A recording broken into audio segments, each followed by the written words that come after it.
stumbled upon a hidden archive, a secret vault where the legendary demonologists Ed and Lorraine Warren kept their most terrifying artifacts, cursed objects, things that shouldn't exist in our world. And I think I may have unleashed something truly evil. Beware. Once you see these things, you'll never sleep soundly again. The Crying Boy Paintings. The Crying Boy Paintings, mass-produced prints of tearful children, cast a long, chilling shadow. Whispers of a sinister curse followed them, a chilling legend that whispered of misfortune befalling those who dared to display them. Stories circulated of homes engulfed in flames, leaving the paintings eerily untouched amidst the charred ruins. Pets would vanish, accidents would occur, and a sense of unease would settle over the households, a constant gnawing dread that something malevolent was watching, waiting. The Warrens felt an unsettling energy surrounding these paintings. They spoke to families who swore by the curse, their voices trembling as they recounted the inexplicable tragedies that had befallen them since acquiring the paintings. Was it a genuine curse? A malevolent entity trapped within the artwork? Or simply a chilling coincidence?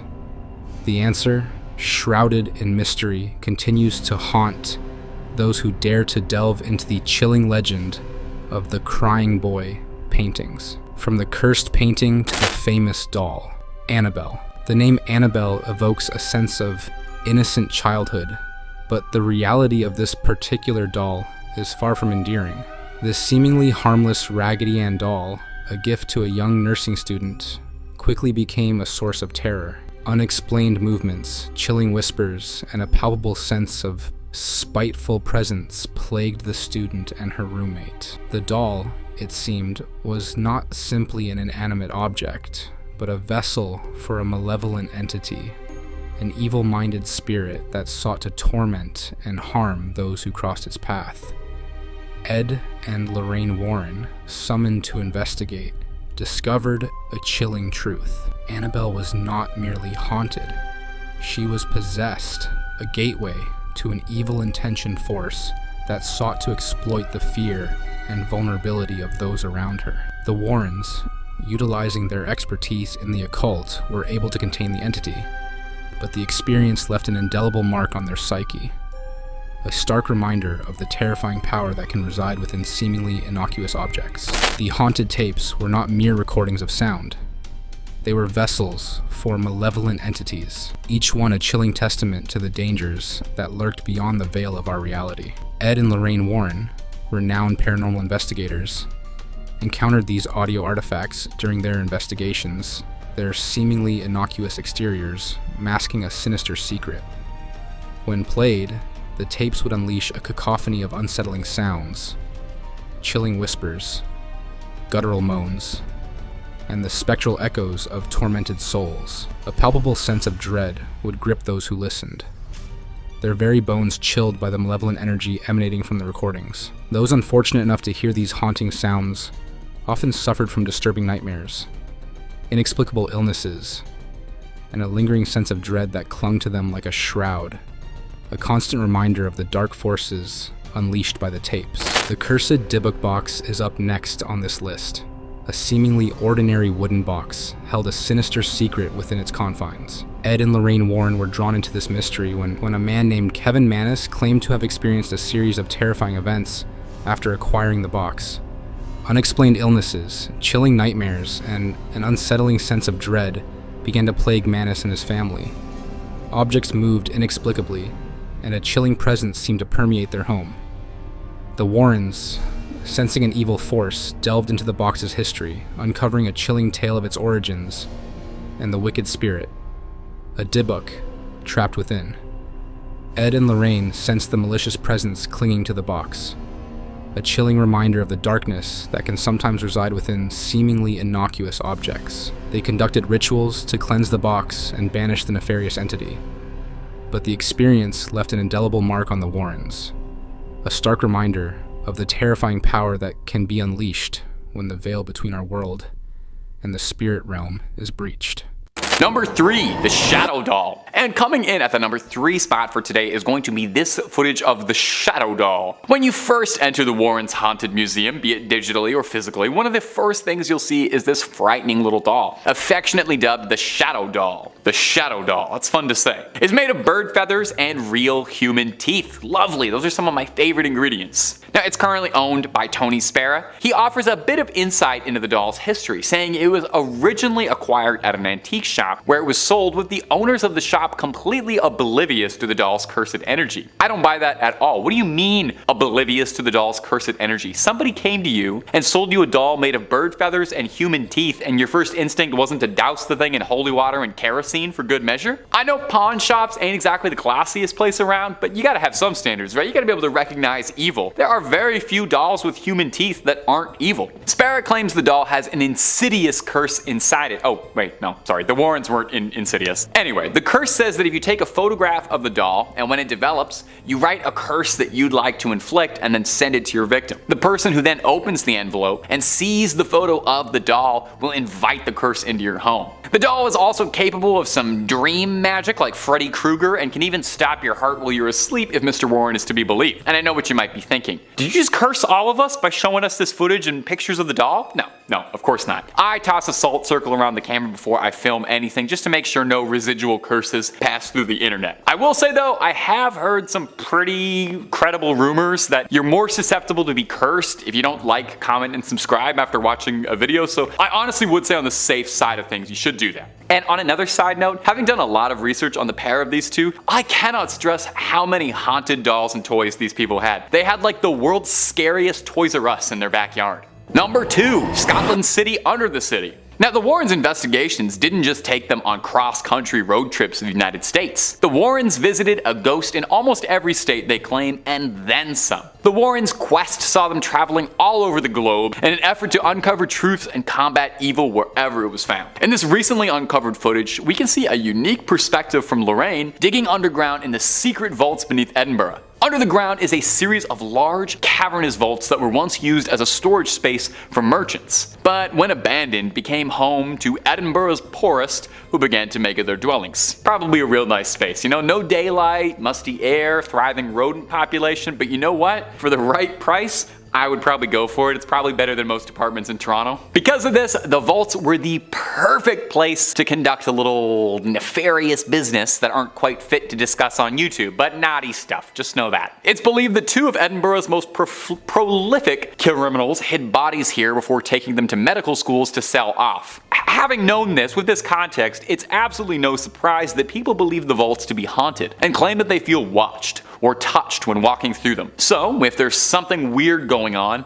the Warrens follow. This one's actually pretty cool footage, I gotta admit. It's first person, making you feel like you're exploring the subterranean depths with her. She's being guided by an old Scotsman who seems to know the tunnels pretty well, and I gotta say, if I ever take a tour of an underground vault, this is exactly who I would like to be taking me, and an old Scottish man. That's the most appropriate and trustworthy way to go ghost hunting. Now, they didn't find anything on this particular investigation, but while in there, Lorraine does claim that she can feel something communicating with her. Could it be spirits from long ago reaching out to Lorraine Warren, who claimed she had an extrasensory gift? Or maybe it was just kind of cold down there. And number 1, an exorcism. To some, the ultimate dream would be getting to ride up in the front seat with Warrens on one of their cases, getting to experience the paranormal firsthand under the tutelage of those who claim to have battled it their whole lives. It would be like if Obi-Wan Kenobi asked you if you want to go on an adventure with him. It'd be awesome. Well, hey, some people, they get to live their dreams every day. Like me, my dream was to stand in front of a camera and endlessly talk about ghosts and goblins, and it really is just the best. But a YouTuber by the name of Haley Reese got to live her dream when she met Tony Spera, the husband of Judy Warren, the daughter of the family, and Lorraine Warren, a bit before she passed away. She got blessed with a look into some never-before-seen footage of the pair of demonologists conducting fieldwork, namely an exorcism. Now, the person in the video has been blurred out to protect their safety, as, you know, it's one thing to be possessed by a demon, but doxing, whole other. We see Lorraine and Tony both fiercely conducting an exorcism, locked in spiritual warfare against a demonic force. We can hear Tony asking for the demon's name repeatedly, not because he's a friendly guy trying to make conversation, but because in order to properly drive a demon out of a host, you need to know its name. The name said, Beelzebub. Now, there is a little bit of a discrepancy whether or not Beelzebub and the devil are considered different entities, really depending on what book and depending on who you ask. Sometimes they are, sometimes they aren't. Either way, it's very bad news to have inside of you. Worst part is apparently that wasn't even the only demon inside there. It was like a clown car of demons inside one guy. Not enough room. Luckily, the pair was able to get all of the demons outside of them and banish them away. Does anyone wonder, does it leave like a weird taste in your mouth after you've had demonic possession? I feel like there's an aftertaste, you know? I definitely feel like I would need to brush my teeth afterwards, I think. In 5th place, we have Eds Paintings. So long before they were famed ghost hunters investigating the Amityville horror and featured in films such as The Conjuring, Ed and Lorraine had a much different hobby. Painting. Actually, it was how the duo made a living. Ed Warren was a trained fine arts painter. The duo traveled all over the country to sell their paintings, and they also taught art classes. The couple used Ed's paintings as a way to gain entry into houses they wanted to investigate. They would research houses they believed to be haunted, and then drive to the house. After Ed painted the house in question, he would then hand the painting to Lorraine, who would go up, knock on the door, and offer the homeowners the painting, which would usually turn into a conversation about the property and the hauntings. This process was how their investigative career began. Ed became known for his barn door art, painting tranquil winter scenes on stained pine, which was all the rage for adorning the wood grain halls of any home in the late 60s, and apparently these paintings are now quite rare. Many of his paintings that have been photographed feature different haunted houses, and examples of his art and calligraphy style are displayed throughout the museum. In 4th place, we have black magic masks. These fall under the practice of tulpa, which is a concept in theosophy, mysticism, and the paranormal, of a materialized thought form, typically in human form such as an imaginary friend or being that is created through spiritual practice and intense concentration. In simpler English, the masks act as a representation of the practice, which is a form of mysticism that involves creating sentient and autonomous beings separate from oneself. So, an imaginary friend? The concept of tulpas and their creation, including the word tulpa, come from a close-in Tibetan Buddhist practice, with tulpa being a Tibetan word for creature of the mind. Tulpas did not become part of Western paranormal lore until the 1970s, and those who practice have been cited as wearing masks similar to Halloween ones in order to take on the appearance of whatever the mask looks like. I guess that explains why I've seen many cheap-looking Halloween masks in the video walkthroughs from the museum, so I suppose I'll retract my statements that I made about how pathetic they look. If anyone is curious about modern practices and appropriations of tulpamancers, the interweb origins can be traced back to 4chan message boards in 2009, and no, if you don't know what that means, I'm not going to elaborate on just how cursed that sentence was to utter. Oh, it gets worse. Alright. The communities gained popularity when adult fans of My Little Pony started discussing tulpas of characters from the Friendship is Magic television series. The fans attempted to use meditation and lucid dreaming techniques to create imaginary friends. Look, I knew someone back in high school who fell under that subculture, and he was the furthest thing from mentally stable. The guy had people munching fantasies as well. Time to move on before I get nightmares again. Number 3, the satanic idol and the human skull. No way. No way a satanic idol and a human skull are haunted. No way. The skull was given to the Warrens, apparently as a gift, and I sincerely hope they kept the gift receipts for that one, because it's not the kind of thing I'd like, but they probably loved it. Now, the satanic idol is a slightly different story. The tall, slender, bizarre idol doesn't immediately scream Satan or satanic, but all you need to do is take a single look at it to be unnerved. It's definitely not the kind of thing you'd ever want to be face to face with, or I don't know, see in a scary clearing in the woods. And yet for one lonesome hunter, that's exactly what happened. Apparently, the idol and the skull with it were taken from the woods nearby the Warren estate by a local hunter who had found them both. The hunter claims that he was approached by a man in mysterious black garb who ushered him away. Obviously, a little shaken and stirred by such a bizarre experience, went to the only people he thought he could trust with something like this, and he took the idol to the Warrens for safekeeping. Now, after he brought it to them, Lorraine Warren fell deeply ill almost immediately after bringing the idol into their home, with no one able to correctly diagnose what was happening to her. Ed believed that his family was being targeted for welcoming the idol into their home. You'd think that a pair of story demonologists like this would have seen this coming, but you know, we all make mistakes. Lorraine recovered, obviously, and although no details emerged on how she did or what they did to purify and cleanse the idol, we can assume most likely it was probably blessed, exorcised, and doused in holy water of some kind. otherwise it wouldn't be fit to sit amongst their treasures. It now rests inside the museum, alongside all their other haunted relics, patiently waiting for Hollywood, where I've heard it's very open to hearing offers for a 3-picture deal and some spin-offs if that's on the table. Number 2. The organ. Now, one of the more mysterious items inside the museum is this big grand organ. Get your mind out of the gutter. It's a musical instrument, like a church organ. The church organ was recovered after authorities seized a haunted house in Connecticut. Having close ties to the Warrens, the authorities asked if there was anything they might like to retrieve from the site. The house burned down mysteriously not even days after the organ was removed. Ed Warren, lover of all things haunted and a good bargain, had a great interest in this organ, and keeping of his self-imposed duty of controlling haunted objects, took it upon himself to take it home. Obviously this thing was cursed, obviously. Ed Warren would say that he would hear songs being played from it discordantly throughout his home whenever no one was around. And when Ed would venture forth into his office to investigate it, the music would stop as soon as he opened the door. He says this would occur every time he tried to investigate it, happening 3 different times. Eventually, losing sleep over one more haunted relic, Ed Warren contacted a friend at the clergy to come bless it. He would have a priest come by every 2 weeks or so to bless his home and to bless every item in the museum to keep the spirits docile. It begs the question, with this much effort, why even keep cursed items in your home? The organ at least seems benevolent, but Annabelle, the skulls, the satanic idols, why them? Well, Ed and Lorraine believed by keeping these items under supervision, it meant they were safe from outside interference and no one else would be put at risk. The pair feared that if any of the cursed objects were destroyed or damaged, then they could release the spirits back into the world, free to cause more mayhem. This same reason is why, despite the passing of the Warrens, the museum is still kept up and open and maintained. And also so, paranormal ghouls and goblins like us can go check out all this spooky stuff and get some fantastic Instagram stories out of it. Number 1. The Conjuring Mirror. Hey, wait a second, there wasn't a particularly notable mirror in The Conjuring, are you trying to fool me? It was a haunted music box. Well, you're totally right. It was a haunted music box. This is a different thing unrelated to The Conjuring, but related to The Conjuring in the sense that it was owned by Ed and Lorraine.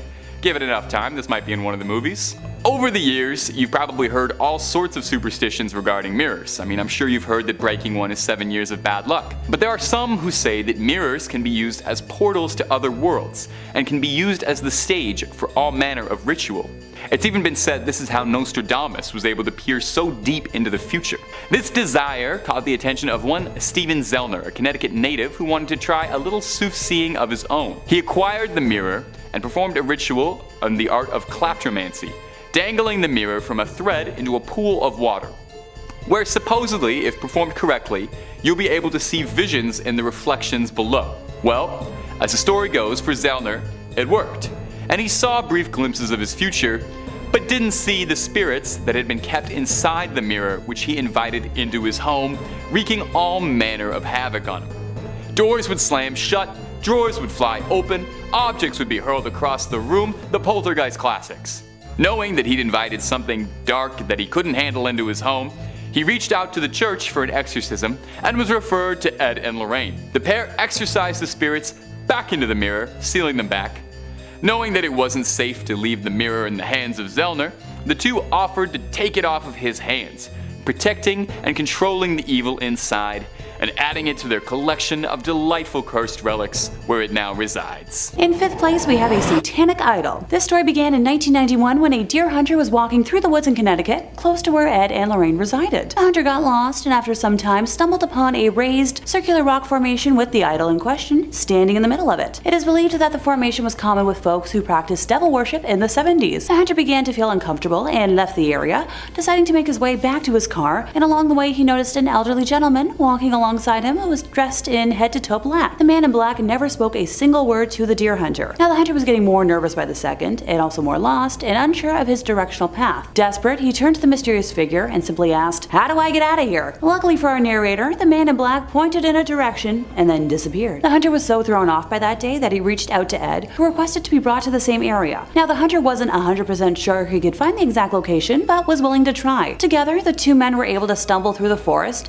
and without the aid of the man in black, Black this time found the wrong phone. Ed removed the demonic idol from the area and placed it in the museum, and that's when things got a little weirder. Approximately 3 days after removing the idol, Lorraine collapsed for no known reason, and she was transported to the hospital where no one could identify what was wrong with her. Thankfully, after 3 more days, she recovered. Now, Ed believed that this was caused by the gentleman in black, who was believed to have been a high priest in a satanic cult, as a form of payback for removing the satanic idol. In 4th place, we have a conjuring book. So one night, after returning home from a night out with Ed, Lorraine was reviewing the calls left on the answering machine when she found one from a distraught woman who introduced herself as a Mrs. Sandy Foster, who nervously described a very distressing situation and begged the Warrens to return her call. So even though it was like 12:40 in the morning, Lorraine immediately tried to call her back, and while the phone rang continuously, the connection was broken. Lorraine tried a few more times, going so far as to contact the phone operator and the operator's supervisor, who ran tests on the phone line and frustratingly didn't find anything weird. The next day, when the Warrens returned home from church, Lorraine immediately phoned the Foster home again. This time, Mrs. Foster answered the phone on the second ring and mentioned that the phone had never rang the night before, and Lorraine made the decision to go pay the Fosters a visit that afternoon. She and Ed arrived at around 2 p.m. and met not only Mrs. Foster and her husband, but also their 3 offspring, Abby, Joel, and Hannah, who had experienced most of the phenomena. Ed arranged his recording gear on a nearby table while Lorraine asked her permission to walk the house, which she was immediately granted. Mrs. Foster brought up that her daughter Meg, the 3 offspring Abby, Joel, and Meg, who had experienced most of the phenomena. Ed arranged his recording gear on a nearby table while Lorraine asked her permission to walk the house, which she was immediately granted. Mrs. Foster brought up that her daughter Meg had always been interested in the occult and had purchased a book on conjuring as a gift for Meg, and based off of the description Ed gave of it, I believe it was a copy of the Ars Goetia. Now, Meg admitted to attempting to summon a few of the spirits in the book, but had lost hope because nothing had happened. Ed prompted further, asking for specifics on the experiences that had happened in the last week when only the younglings were home. So, let's set the scene. The boys were already in bed, and Meg had just taken a shower. After going downstairs to make sure the doors were locked and, the lights were off, Meg returned upstairs to the sounds of running water, and the faucets had turned back on without any human's touch. Now downstairs, the lights and the radio had turned back on as well. Meg went downstairs and watched the radio dial moving on its own. After turning it off again, she got halfway up the stairs when she felt an icy cold hand touch her on the shoulder, just for a second in the dark. Now Meg bolted up the rest of the stairs, into her room, shut the door, turned off the lights, and hid under her covers. Outside the door, sounds of heavy footsteps caused her to suddenly shake under her covers. And then, more noises joined in with the mysterious steps. A door downstairs slammed shut, accompanied by furniture being pushed around and crashing, almost as if an angry person had broken into remodel. When Meg was able to open her eyes again, she saw a silver light come out of the woods and glide into her room. The next thing she knew, some hand yanked her hair 3 times. Each time it pulled harder, until the 3rd time it made her eyes water. Now, she ran into her brother's room for safety, and he confirmed that he was also terrified by hearing the assorted unknown noises, accompanied by loud whispering he could not make out. The duo eventually gathered enough courage to call their parents at the home they were at, but by the time the adults returned, all of the paranormal action had paused, and they were convinced the offspring were making it up. On the second occasion, everything that happened was almost the same as the first, but this time they involved the family dog, who was snarling at something that no one could see. Now, Joel remembered it as strange because the dog was deaf and could barely hear noise. So when the Wards were hiding in a bedroom on this occasion, instead of a silver figure, they saw a dark purplish cloud that they were unable to look at directly. So Lorraine at this point had returned and reported that she had experienced an inhuman presence throughout the home, and asked Meg if she possessed,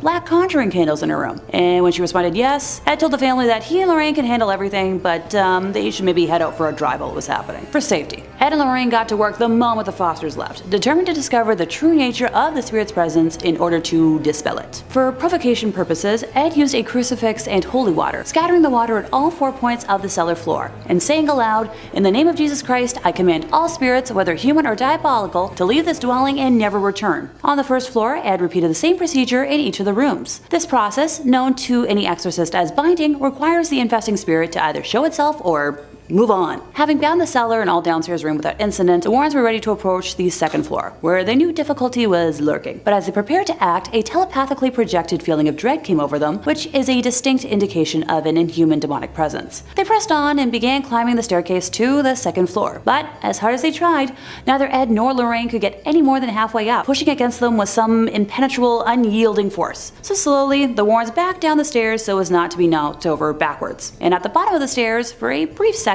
diabolical laughter rang out. So, Annoyed, Ed threw more holy water on the stairs, which caused the pressure to diminish enough to let them reach the top. They were able to bind almost all the rooms without incident, saving Meg's for last. Ed swung the door wide open, and he and Lorraine immediately felt the need to take a step back from the horrible sense of misery emanating from the room. With a steely composure, Ed walked into the room, cross in hand. Though no physical presence was there to be seen, the bedroom was freezing cold. One last time, Ed threw holy water in all four corners of the room, commanding, "Give us some sign of departure or an exorcism will be conducted here this very day." Almost instantly, the morbid sense of misery began to drain away, and the temperature in the room gradually returned to normal. So Meg's bedroom did contain those black conjuring candles, occult vestments, and books containing the rites for rituals of all sorts. Ed placed the items in the gal's trash basket, set them out in the hallway, and then sealed the room by reading a prescribed prayer of sanctification. He brought them back to his home for safekeeping, and that's one copy of the Ars Goetia I have no need to read. Thank you. See, I've told y'all, don't summon beings. In third place, we have a long black spike. So what appears to the innocent eye is like nothing but like a fence stake, perhaps left over from a construction project of sorts, actually holds a history of sadness and evildoing. Being the oldest item listed today, its history dates back to its use in like the 1700s. While the name of the witch it belonged to has been lost to time, the spike was originally used in a black mass ritual in an attempt to summon Satan himself to this world.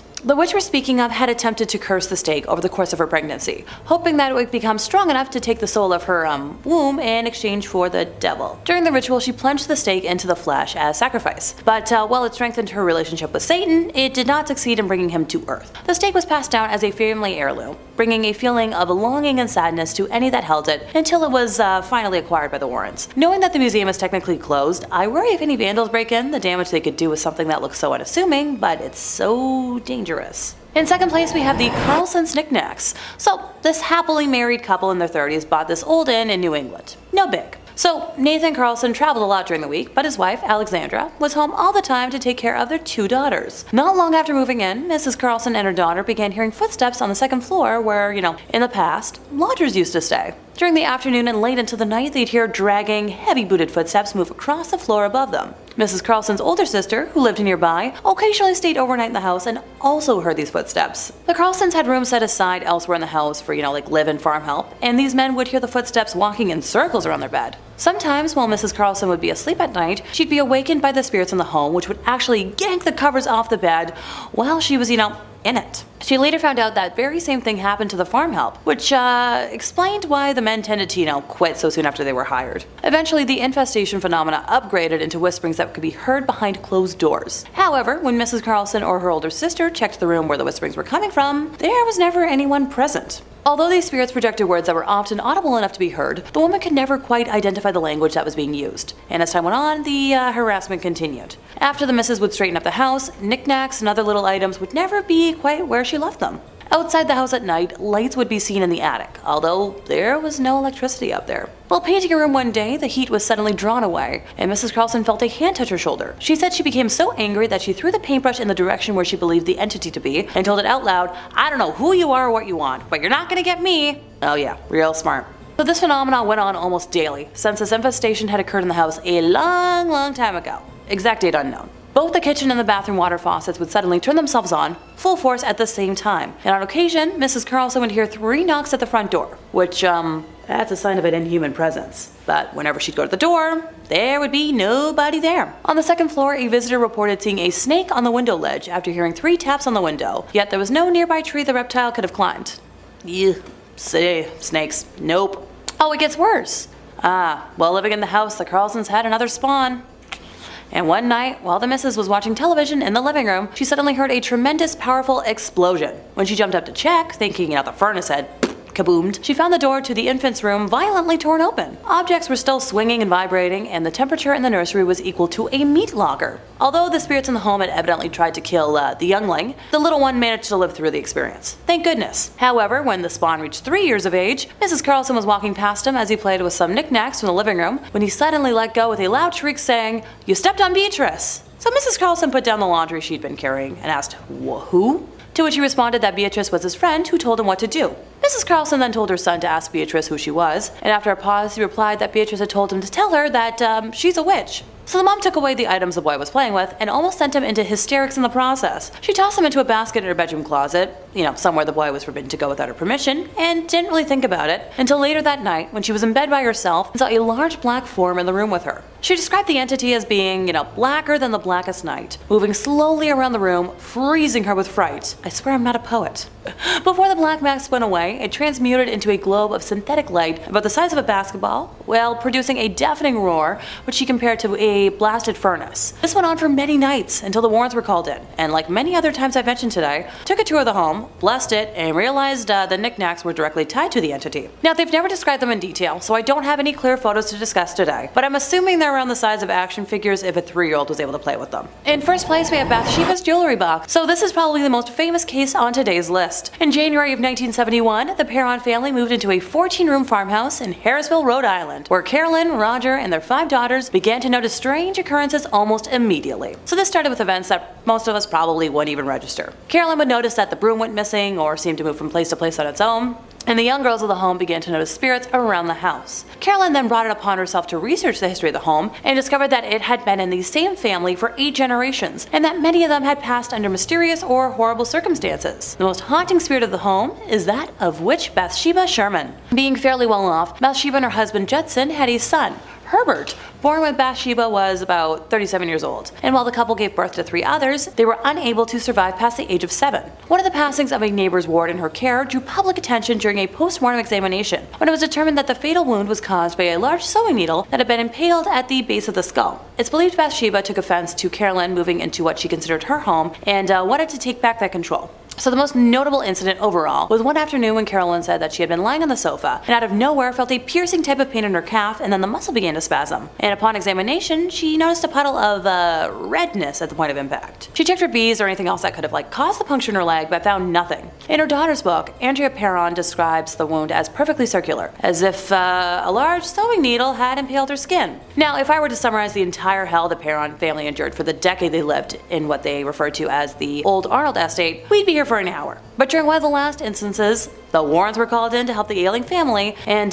they removed a box from the home after thoroughly blessing it, believing that it was acting as a conduit for Bathsheba's demonic energy to affect the home, this being the jewelry box. In 5th place, we're starting with a lesser-known artifact from the Warrens' home. What appears to the innocent eye as nothing but a long black spike, perhaps left over from a construction project of sorts, holds a history of sadness and evil doing. Being the oldest item listed today, its history dates back to its use in the 1700s. While the name of the witch it belonged to has been lost to time, the spike was originally used in a black mass ritual in an attempt to summon Satan himself to this world. The witch we're speaking of had attempted to curse the stake over the course of her pregnancy, hoping that it would become strong enough to take the soul of her womb in exchange for the devil. During the ritual, she plunged the stake into the flesh as sacrifice, but while it strengthened her relationship with Satan, it did not succeed in bringing him to earth. The stake was passed down as a family heirloom, bringing a feeling of longing and sadness to any that held it, until it was finally acquired by the Warrens. Moving along to 4th place, we're discussing the only item on this list that's made its way to Hollywood: Bathsheba's jewelry box. In January 1971, the Perron family moved into a 14-room farmhouse in Harrisville, Rhode Island, where Carolyn, Roger, and their 5 daughters began to notice strange occurrences almost immediately. It started with events that most of us probably wouldn't even register. Carolyn would notice that the broom went missing or seemed to move from place to place on its own. See, I'd personally be chalking that up to my ADHD.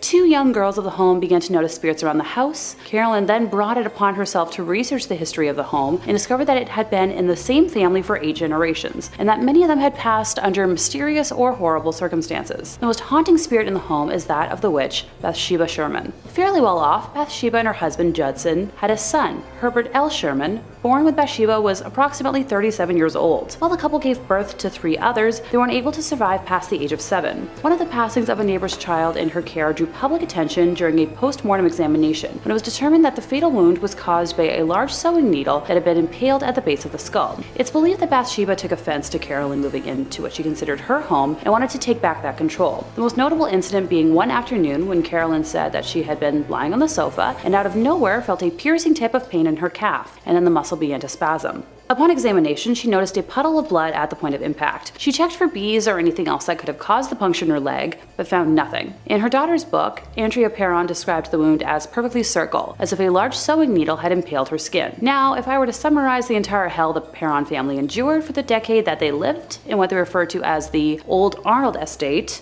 we'd be here for an hour. But during one of the last instances where the Warrens were called in to help the ailing family, they removed the box from the home after thoroughly blessing it, believing that it was acting as a conduit for Bathsheba's demonic energy to affect the home. In third place, we have Catholicism as an undercurrent.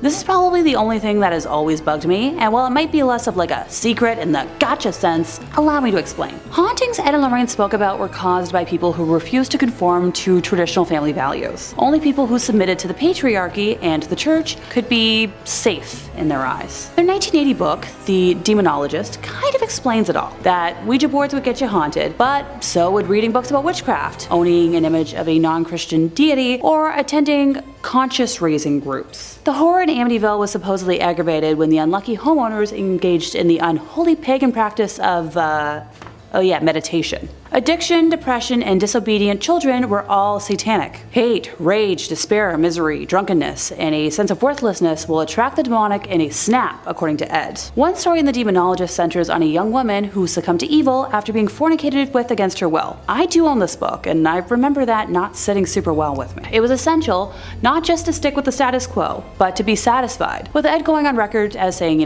that a happy home is one's best defense, and even the most powerful exorcism will be effective only if you keep up an emotional atmosphere that does not attract such entities. And while I do believe this to an extent, not so far as Ed does. That atmosphere would involve going to church, by the way, saying that once a week was a good start. Yeah, I don't go to church. When you really think about it, the Warrens' entire basis of work kind of relied on victim blaming, evil that could, only happen to people who were already evil themselves. So personally, I don't agree with this whatsoever. Bad things do happen to good people, and not just because they don't follow Catholicism doesn't make someone evil. If you don't see what I'm seeing, allow another quote from Ed to help clarify things.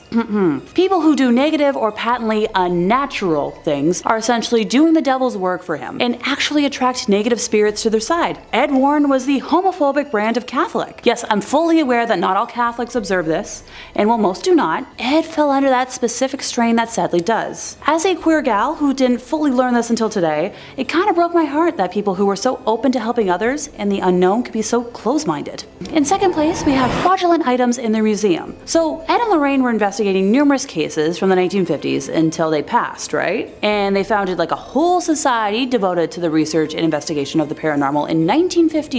Not to forget their entire museum attached to their home dedicated to objects from their cases. So, explain to me how their website only has 10 public case files, and why so much from the museum looks like leftovers from a spirit Halloween. Doesn't anyone else find it pretty suspicious that we only get details from the really big news cases, while artifacts from other lesser cases are barely a footnote and have no story or witnesses attached? So in one corner of the Warrens Occult Museum is the skin of a tiger that is said to have killed 33 people in India while possessed by a demonic spirit. But yet, when I try to research this were-tiger, I find no account of any reportings in history about such a case, outside of, their quotes, or any offers from Ed and Lorraine to go into detail about any events leading to how it came into their possession. Seriously, take a look at some of this stuff.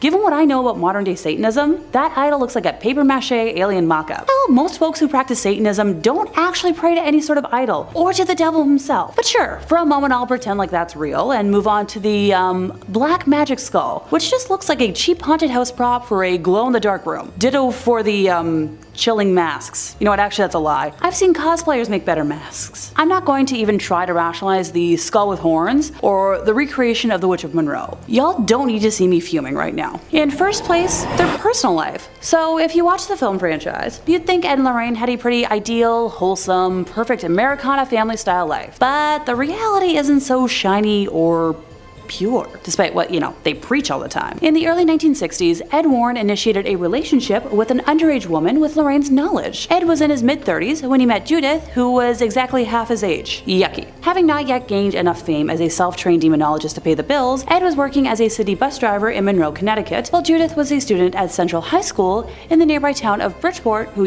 conveniently rode his bus route. The two began an amorous relationship, according to a legal declaration from Judith in November of 2014. Heck, by 1960, 1963, she had moved into the Warrens' home, and for the next 40 years, she had a sexual relationship with Ed with Lorraine's knowledge. That same year, Judith was arrested after someone reported her relationship with Ed to local police, because, busybodies everywhere. And she spent a night in the North End prison in Bridgeport, while police tried to persuade her to sign a statement admitting to the affair. After she refused to cooperate, she was ordered by the court to report to a delinquent youth office for the next month. So, Ed, being the great guy he was, picked her up from school every week and drove her to the mandated meetings. Judith claimed that Ed told her many times that she was the love of his life. The Warrens explained her presence in the home as a niece or a poor girl who they had taken in out of charity and who helped them with office tasks. And she was mentioned in a lot of their books as being, like their secretary, most notably in The Demonologist, which I've already quoted a couple times today. What do you know? I own a copy. In May of 1978, while in her 30s, Judith became pregnant with Ed's child,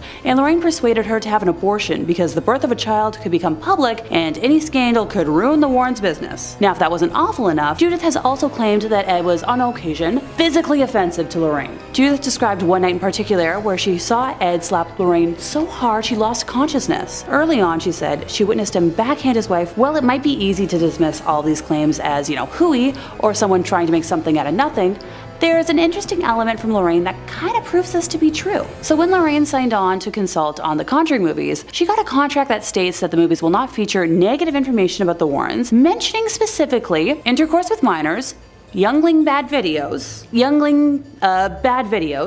anything to do with woman of the night, or sexual violence. Kind of weird to have to spell that out if you don't have anything to worry about. Now, this is where I was wondering, well, where was the daughter in all this?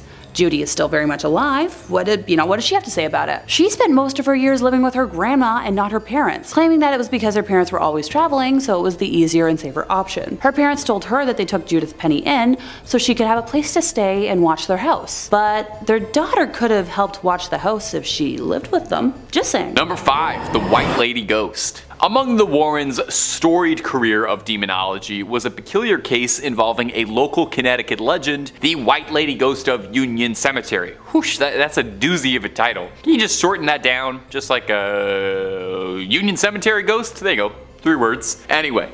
Union Cemetery dates back 400 years, and it's said to have been haunted by this one notable ghost in particular. Now, exactly where she came from, nobody's quite sure, Nobody's got an exact date and time. Some speculate that she's a woman who lost a child in childbirth and hasn't been able to move on to the afterlife and still seeks out her child. Others speculate that she's a ghost of a victim who was dumped into a sinkhole near the cemetery and is unable to move on while the crime goes unpunished. The fact that we don't even know her name, I'm sure that's probably bothering her somewhat too. The only things anyone can agree on is that those who say they've seen her claim that she's dressed in a bright white nightgown and has her head and face concealed with a white bonnet. A particularly good ghost story says that in the late 90s, a firefighter responding to a call nearby to the cemetery said that a woman in a white dress jumped in front of the truck and landed behind him. When he leapt out of the vehicle, there was no body on the ground but a dent in the hood. So naturally, such a popular ghost would have to catch the attention of Connecticut locals Ed and Lorraine Warren, and this rare footage is Ed filming the cemetery looking for proof of the White Lady. We'll play some of it for you now, and you can try and make out what's happening. It won't be the easiest. Ed Warren claims you can see the ghost walking behind in the shadows and turning to look at him. Now, Ed Warren said that this evidence was so important it had to be locked away to be studied by the New England Society of Paranormal Research, but not to burst anyone's bubbles, it kind of looks to me like they locked it away because it's not really that impressive. You let me know if you could see what they were trying to get me to see, because personally I just see some blurry lights in a dark graveyard. But maybe I'm not opening my third eye enough.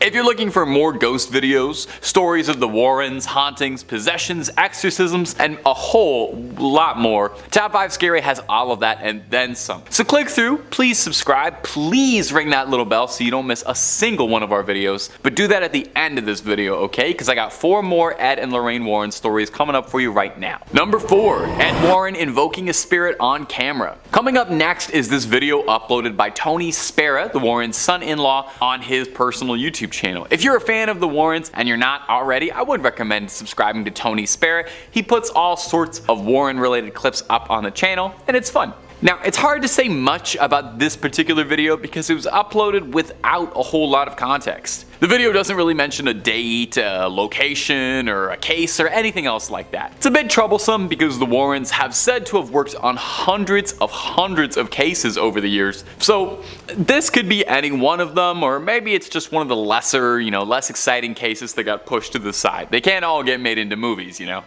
in the video, we can see Ed filming what looks like a fairly normal 70s living room, although the room is definitely haunted. You can tell right away from that liminal yellow wallpaper color. You can hear Ed Warren yelling out the name of Jesus Christ in an attempt to provoke the spirit into appearing. It's said that during an exorcism, to get a spirit or a demon or a ghost to reveal itself, you need to invoke the name of Jesus Christ, put a little fear of God into him. After about a minute of some serious invoking, it seems like Ed is finally getting through to the spirit because we see the table and chairs slide across the ground as if they're being pushed backwards by some incredible invisible force. Now, we don't really see anything more exciting or spiritual than the chairs and tables getting pushed, but that's pretty exciting nonetheless. There's not a ton of footage from the Warrens while they were, working the field, so it's pretty exciting to see whenever we get opportunities like this though. Of course, I do hear you saying this could just be faked. So is this the footage of a ghost caught on camera, or is this nothing more than a faked video to drum up some attention back in the day, like an original CGI hoax video on TikTok? Number 3, the Grand Grimmoire. That is so fun to say. This next entry has been nicknamed the Gospel of Satan. So if you're looking for an indication as to whether or not this book is, evil, there you go. They had to put that on a sticker, put it on the cover right next to the Oprah's Book Club recommendation. This book is said to have originally been written by a man possessed by the devil sometime in the 16th century. It's an infamous occult text and is said to contain dark incantations, spells and rituals, tools on how to force demons to do one's bidding, and even some instructions for a little necromancy 101 for fledgling dead raisers. It's not all brimstone and hellfire though. There are also reports on how to make pacts with spirits for personal gain, rituals to win the lottery, talk to ghosts, make yourself invisible, and even adorably, how to win love. Never heard of a demon working to help someone fall in love. Now all that sounds cool, definitely. I know I would love to have like a little skeleton minion who could help me with chores, maybe be like my little buddy. I love playing a necromancer in Skyrim, but these things don't really work out if you don't know what you're doing. Take a look at Full Metal Alchemist, that didn't work, they didn't know what they were doing. Even opening this book is considered equivalent to selling your soul to the devil. As soon as you crack the spine, it's like signing the contract. Because of the book's nefarious reputation, the original copy of the manuscript has been sealed away inside the Vatican's secret archives, and not currently available to the public. So I don't think whatever they're listing on Amazon as the Grand Grimoire for $10 is the real Grand Grimoire. Number 2, the Voyic Manuscript. The Voyic Manuscript has got to be one of my favorite stories of a mysterious manuscript, ever. I guess that's why I put it at number 2. Unlike a lot of entries on this list, it's actually very easy to come across a digital copy of the Voyic Manuscript. It's available to read online. The only trouble is reading it honestly probably won't do you a lick of good, since it's written in a language no one has ever heard of and there's no record of it ever having existed. Yale University has the entire thing up and available online if you're feeling confident enough that you can take a crack at it and feel like banging your head against a brick wall for a few hours. The book is a handwritten, hand-illustrated codex of 240 pages of pure mystery, featuring gorgeous illustrations and typography, and what the book is about is your guess is as good as mine, honestly. Carbon dating suggests that it stems from the 15th century, and analysis of the style of the text and illustrations within suggests that it could have been penned during the Italian Renaissance. But just about every single aspect of this thing is shrouded in mystery. We don't even know what it's truthfully called. The Voyic Manuscript is the name it was given after the initial owner, Wilfrid Voynich, purchased it in 1912 and brought it to public attention for the first time. Sorry, not the first owner, I'm sure several other people owned it before him. As such, the language inside the book is occasionally referred to as Voynicese. Now some pages are missing, lost to time completely, and the pages we do have are just a puzzle. Some are foldable sheets of various sizes, some pages have wondrously drawn diagrams or illustrations showing things like plants, some fictional, some real, and astrological symbols, drawings of people. Over the years, there have been several efforts to try and decode and document the book and figure out just what it is. A prevailing theory, admittedly a boring one, is that it's a guide to botany written in a mysterious script, a forgotten language, an uncrackable code, an incredibly convoluted hoax. Of course, with any good mystery, there are some wild theories. Some say the Voyic Manuscript could be written from an extraterrestrial gifted to humanity, or written in demonic script perhaps, or that biblical language that we were mentioning in the book Gigas a few points ago. Like I said, it's available online, so I leave this up to you. If you manage to crack it, let us know down below in the comments. We're all clamoring for it. And number 1, the Cotus Gigas. When it comes to cursed and demonic books, the Cotus Gigas is one of the biggest ones around. Like, literally. Cotus Gigas translates to giant book, which isn't exactly a scary name. When you see the size of this behemoth, it starts to make a little bit more sense. This thing is massive. 2 feet long. Now, giant, oversized, illuminated manuscripts were pretty common around the area the book was penned, but this one stood out for its immense size and the dark rumors surrounding the supposedly cursed text. Don't even try reading this thing, just lifting it will give you a hernia. That's the curse. It's occasionally been dubbed Satan's Bible due to the legend surrounding its origin. It's a good story, so get cozy. Supposedly, the legend goes that a monk by the name of Herman the Recluse, which is also what they used to call me, was condemned to death for heresy and was to be walled up alive and starved. In a desperate plea to save himself, Herman tried to convince the prior and the abbot as a whole that if he could pen a manuscript to honor God's glory, and that it would contain all of human knowledge and all of human history in one book, and if he could pen it in one night, he would be let free. The abbot agreed, thinking this was, of course, impossible. Herman wrote until midnight, wearing his fingertips down, and in a moment of desperation, made a prayer to Lucifer and asked for his eternal soul in exchange for the book's completion in order to repent for his sins. I totally get it. You know, I gotta be honest, I have done some pretty nutso stuff trying to make sure my scripts get in time for deadline. Haven't quite sold my soul to the devil yet. I usually just rail Red Bulls, but I'd probably make a similar deal under a similar deadline. Now, I don't want to poke any holes in Herman's logic here, but I will say maybe selling your soul to the devil is part of the reason you got into this mess in the first place, because that does sound a little bit like heresy, but it's not my place to judge. I'm not an archdeacon. A variation of the legend states that Herman worked for years on the manuscript, day and night, but still was unable to complete it in his lifetime and asked for the devil's assistance. Anyway, no matter the story, the legend states that Satan signed the Bible with a particularly terrifying illustration of himself. I mean, take a look at it, it's horrifying looking. The book contains a birth of information. Like they said, it was supposed to be everything humanity had attained up to that point in one big book. These days, the Cotus Gigas is preserved in the Natural Museum in Sweden, where you can admire the penmanship of Herman the Recluse and his ghost author, Satan. Number 5. Annabelle. Well, it just would not be the Warrens without Annabelle. She's easily the most famous thing in their collection, and let's be real, she's probably one of the most famous dolls on the planet. You know, Barbie, Annabelle. Do you ever wonder if they ever thank her for all the good publicity she's given them? By now, I'm sure if you're watching this video, you know the story of Annabelle, the haunted doll that they kept captive, but I'll run it by you again in case you don't. It was given to a nursing student as a gift from her mother, and within days, things started getting scary. Notes would appear around the house scrawled in red liquid that read out terrifying messages like, "Help me." Allegedly lunged at the girl's boyfriend one night, and well, after a doll comes alive and lunges at you, you call some help, and then Ed and Lorraine were called in to exorcise the demon inside Annabelle. In the end, they keep her locked up very tight, surrounded by rosaries and holy water to ensure the demon inside can't harm anyone anymore, and they keep her locked up except when they wheel her out for publicity events and take her to conventions. While Annabelle has enjoyed quite the career as a movie star, the real Annabelle is locked away to keep the evil dormant. In this footage,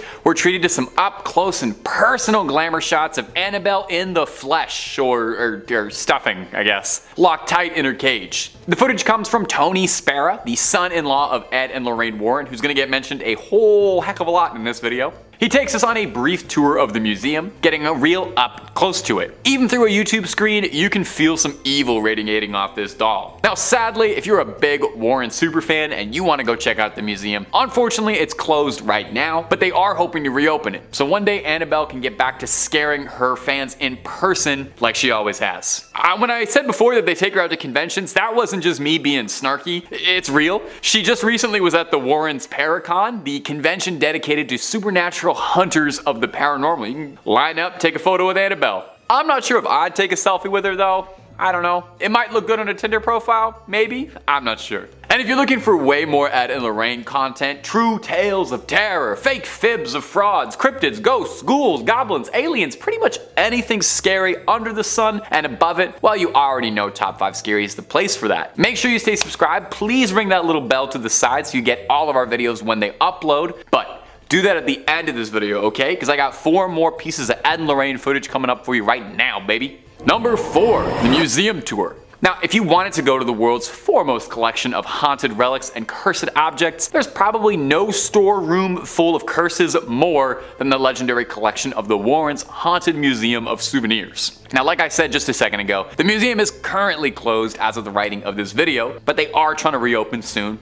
You know, cross your fingers. But in the meantime, you can take a digital tour, as this footage posted by the Warrens' son-in-law, Tony Spera, shows Mr. Warren giving a guided tour of some of the more unique haunted artifacts resting in the Connecticut garage. Now, the full video, definitely worth a watch if you're a big fan of the Warrens, since it's as close as you'll be able to get to walking around the museum these days. It's a full half-hour long of old Ed going into grand detail and recounting some stories about some of their more notable and famous cases. Shoutouts include the witch Hannah Cranna, an old Connecticut legend, or the conjuring mirror, which might sound like it has something to do with the movie, but very confusingly refers to a case where someone used this mirror in a ritual to try and summon a demon, a different demon. Ed talks briefly on some of their many cursed dolls and toys, such as a dinosaur from the Devil Made Me Do It case and film, and of course, no visit to the Warrens Museum would exclude Annabelle. She's the star attraction of the place, probably what keeps the lights on for so long. She's shown under a tight lock and key, and Ed goes over the history of how they brought her in, and he touches briefly on the containment protocol for her, how she has to always be locked up in a storage box behind glass, surrounded by rosary beads and doused in holy water, in an effort to keep the vile spirits tucked away. A small question: if a spirit is so powerful and malevolent that it's got this unspeakable ancient evil that attacks humans, wouldn't it be stronger than a pane of glass? Wouldn't it be stronger than a thin little thing of glass? I guess it's a doll, but I didn't think the solution to ultimate evil was to just put like a fence around it. That's what you do when like a dog is getting into stuff that you don't want them to get into. You just fence them out a bit in the backyard. Dogs, haunted dolls. Okay. The cursed Misha doll, a porcelain creation with an unsettlingly lifelike gaze, possessed a history that chilled the very soul. Whispers followed it. Tales of a young child who had tragically met their demise in the home where the doll resided. Some claim the child's spirit had become intertwined with the doll, seeking solace or perhaps vengeance. The doll itself seemed to emanate a chilling aura, its vacant eyes seeming to follow every movement, a constant, unsettling presence in any room it occupied. Those who encountered Misha often reported unsettling experiences. Unexplained cold spots would appear in the doll's vicinity, and a sense of dread would settle over the room. Some even claimed to hear whispers, chillingly reminiscent of a child's frightened cries, emanating from the doll's direction. Ed and Lorraine Warren, renowned paranormal investigators, were drawn to the unsettling energy surrounding Misha. They delved into the doll's history, uncovering a chilling tale of tragedy and perhaps a lingering spirit seeking solace or retribution. The Warrens, with their years of experience investigating the paranormal, sensed a malicious presence clinging to the doll, a chilling reminder of the darkness that can sometimes reside within seemingly innocent objects. The haunted mirror, a seemingly ordinary piece of glass, held a chilling secret within its reflective surface. Ed and Lorraine Warren noticed disturbing visions and an evil demonic presence emanating from it. Those who dared to gaze into the mirror's depths claimed to witness terrifying apparitions, their reflections contorted into grotesque caricatures, and whispers of unseen entities echoing from its depths. A sense of dread would settle over the room, a chilling premonition of impending doom. Some who looked into the mirror claimed to see visions of their own demise, gruesome and terrifying glimpses into their own mortality. The Warrens, utilizing their years of experience investigating the paranormal, sensed an ominous presence clinging to the mirror, a chilling reminder that the darkness can sometimes reside within the most unexpected of places. They conducted rituals to cleanse the mirror and banish the very evil entity, but the experience left an indelible mark on the Warrens, a stark reminder of the terrifying power that can be unleashed when the veil between our world and the spirit realm is breached. The fate of the mirror, however, remains shrouded in mystery. The Warrens, fearing its potential to cause further harm, likely concealed its location, ensuring its evil cursed power remained dormant. But the possibility that it still exists somewhere, waiting to claim its next victim, remains a chilling thought. Ed and Lorraine Warren sensed an ominous presence emanating from a hand. Well, it wasn't just an ordinary hand, it was the Perron family witch's hand. The Perron family witch's hand was a chilling artifact, a severed hand allegedly belonging to Bathsheba Sherman, the possessed evil witch who tormented the Perron family in their Rhode Island farmhouse. The hand, a grotesque and disturbing object, was said to be imbued with the witch's dark energy, a conduit for her malevolent power. Those who dared to come near it reported feeling a sudden chill, an inexplicable dread creeping over them. Whispers of misfortune and ill luck followed those who encountered the hand, chilling tales of accidents, illnesses, and a pervasive sense of unease. The haunted organ. The haunted organ was a magnificent instrument of ebony and ivory, held a chilling secret within its intricate pipes. This musical masterpiece, once a source of joy and entertainment, had become a vessel for an evil presence. In the dead of night, the organ would erupt in a cacophony of eerie melodies, its keys seemingly dancing on their own, driven by an unseen force. The music, a chilling blend of mournful dirges and jarring dissonances, would send shivers down the spines of those who heard it, filling the air with a palpable sense of dread. Those who encountered the haunted organ often reported unsettling experiences. Unexplained cold spots would appear in its vicinity, and a sense of dread would settle over the room. Some even claimed to hear whispers, chillingly reminiscent of a child's frightened cries, emanating from the instrument's depths. The haunted crucifix is a case deeply rooted in the lore of Ed and Lorraine Warren, though its specific details remain shrouded in a degree of mystery. The Warrens encountered a crucifix that had become a vessel for a malevolent entity. This sacred object, once a symbol of faith and protection, had been corrupted, its holy essence twisted by a dark force. Those who came into contact with the crucifix reported unsettling experiences. Unexplained illnesses, nightmares, and a pervasive sense of dread plagued those who were in its presence. The crucifix seemed to radiate a malevolent energy, creating an atmosphere of fear and unease. Ed and Lorraine Warren, utilizing their expertise in the occult, conducted rituals to cleanse the crucifix and banish the evil entity, ultimately restoring its sacred purpose. However, the experience served as a chilling reminder to the Warrens of the terrifying power that can be unleashed when the veil between our world and the spirit realm is breached. Upon entering the Warrens Museum, one of the first things you'll see is this frightening little shadow doll, made of bird feathers and real human teeth. The Warrens' son-in-law and current proprietor of the museum, Tony Spera, offers a bit of insight on the doll, saying it was originally acquired at an antique shop where it was being sold, and the owners of the shop, being none the wiser of the doll's evil, had it for sale. That's totally on the antique shop owners though. You come into possession of a doll made of bird feathers and human teeth, your first instinct should be to bury it with some rosaries, not stick a price tag on it, but I digress. The doll's curse works by taking a photograph of the doll, and when it develops, writing the curse you'd like to inflict and sending it to your victim. The person who then opens the envelope and sees the doll in the photograph will invite the curse into your home. The real question I have about the shadow doll is, do you think it is jealous that it's not the most famous haunted doll in the Warrens collection?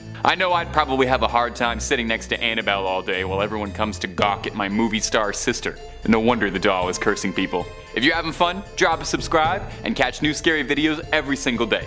Number 4, the brick from Borley Rectory. A brick? Okay, you're running out of ideas and it's only number 4. Well, bear with me, okay? It's not just the brick, it's the story behind the brick. And besides, a brick is actually pretty scary on its own. It doesn't even need to be haunted. Just imagine it being thrown into a window. Bam, very scary. Anyway, this particular cursed brick comes to us from Borley Rectory, one of the most haunted houses in the United Kingdom, and I gotta say, possibly one of the worst named buildings in the country. Borley Rectory sounds like a horrible medical infection. Borley Rectory could be its own video based on all the alleged hauntings and stories that have taken place in its hallowed walls. Since the 18th century, it's been home to all sorts of reported hauntings. It checks off all the usual requirements for a haunted domicile.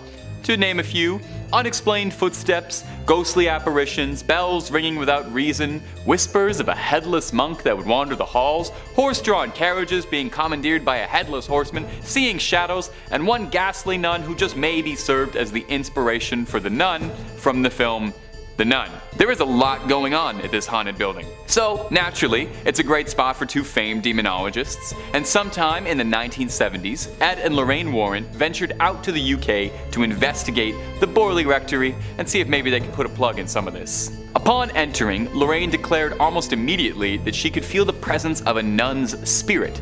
So the pair took some photographs, and after developing the photographs, lo and behold was the ghostly apparition of a nun in the corner. Now obviously the story of the film is much different, and in the film The Nun, the Warrens only really appear for a Thanos-style cameo at the end, but you never know, this could very well have been the inspiration for that character. The brick serves as a souvenir and a reminder of one more haunting in their storied logbook. In third place, we have a satanic idol. So this story began in 1991 when a deer hunter was walking through the woods in Connecticut, close to where Ed and Lorraine resided.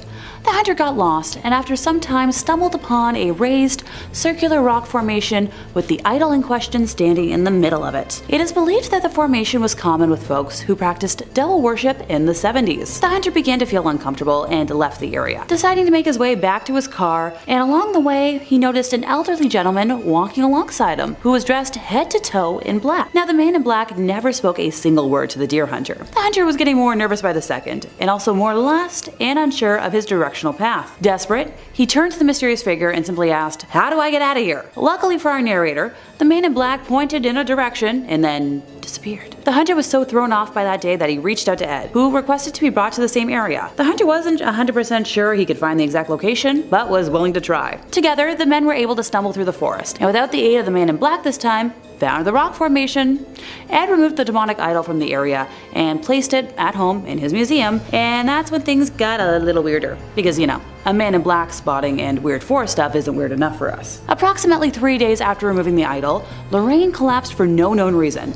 She was transported to the hospital where no one could identify what was wrong with her. Thankfully, after 3 more days, she recovered. Red flag time! 3s and 6s are very popular numbers amongst the demonic scary people and things that you want to avoid. Ed believed that this was caused by the gentleman in black, who was believed to have been a high priest in a satanic cult, as a form of payback for removing the satanic idol. Now, this idol remains in the Warrens Museum to this day, and honestly, I think it looks like a papier-mâché masterpiece of an alien, but please let me know in the comments if anyone out there has a different opinion.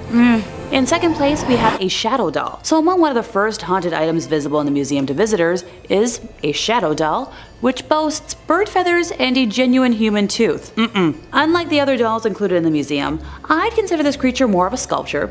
Ergo, why she made her way to my list today. Also, she's just overall terrifying to look at. I'm calling it now.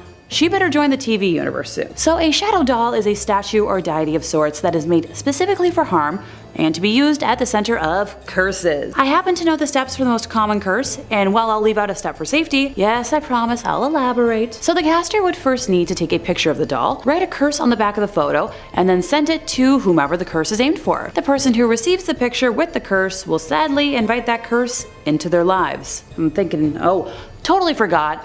The doll will also appear in that person's dreams. While not too much is known about the origins of this specific doll, it was initially purchased in a vintage store under the assumption that it was, simply an antique. I have a couple of antique dolls myself, and I'm shuddering to think about what they would do if activated by any kind of curse. They've already got enough of a personality.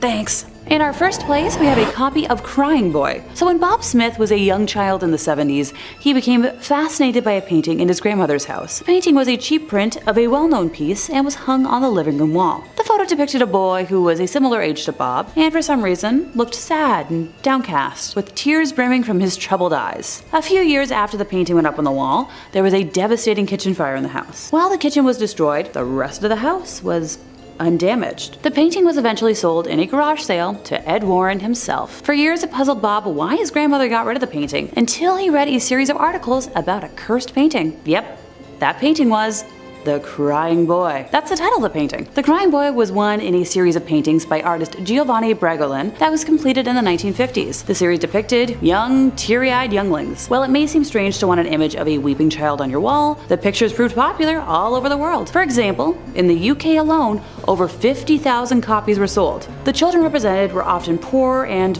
very beautiful. In total, Giovanni painted over 60 paintings, and up until the early 80s, prints and reprints of his images continued to be mass-produced. In 1985, the most popular tabloid newspaper in the United Kingdom printed a story that caused panic and ended the popularity of his work. The Sun published an article entitled Blazing Curse of the Crying Boy, describing the terrible experience of May and Ron Hall after their home was destroyed by fire. The cause of the fire, much like Bob's grandmother's, was a greasy pan that overheated and burst into flames. The fire spread rapidly and destroyed everything on the ground floor of the home. Only one item remained intact: print of the crying boy on their living room wall. Distraught at their loss, the devastated couple made the bizarre claim that the painting was cursed, and it, not the pan, was the cause of the fire. Now, this tale probably would have disappeared into the archives of strange and mysterious stories, except for one, tiny thing. A firefighter claimed that he had attended at least 15 house fires where everything was destroyed except for prints of the crying boy, which would remain completely intact. So before long, this gathered momentum, and a rash of fires all over the world were blamed on the cursed child, not to be confused with the play that's currently running of the same name. In subsequent articles,